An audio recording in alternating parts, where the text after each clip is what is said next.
I don't even know where to begin with the LM002 story because it's all so insane.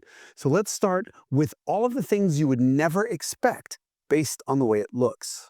First off, it's absolutely stellar to drive, even and especially on a twisty back road, cornering, as Automobile magazine said, quote, like a sports car for King Kong. Of course, it does have the widest front tires ever fitted to any production car ever.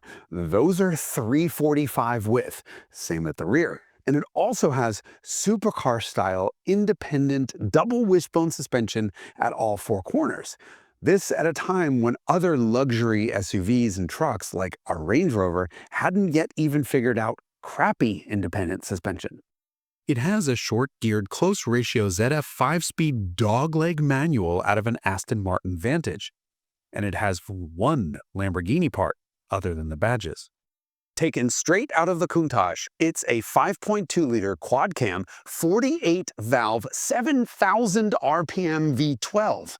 Early versions like this one sucked through 6 twin-throat Weber carburetors, and it made 3 times the power of the then also new to the US V8-powered Range Rover. The LM did weigh more than 2 Countaches, but its performance was staggering for the day. It beat that brand new Range Rover to 60 miles an hour by 5.5 seconds.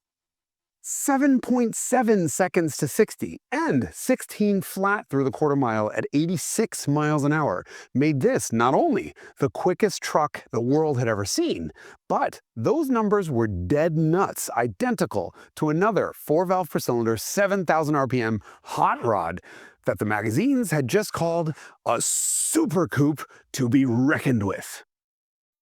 It's a Scirocco 16-valve.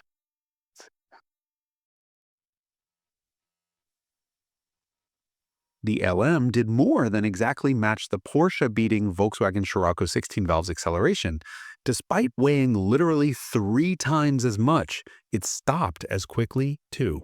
Once. Because while each of the LM's front wheels had 2 Range Rover 4-piston calipers, they both squeezed the same overworked 13-inch rotor. And the 12-inch drums at the back, the only drums ever fitted to a Lamborghini, would probably be on fire within milliseconds. Still, point is, that Volkswagen Scirocco 16-valve was 1987's hot hatch performance benchmark.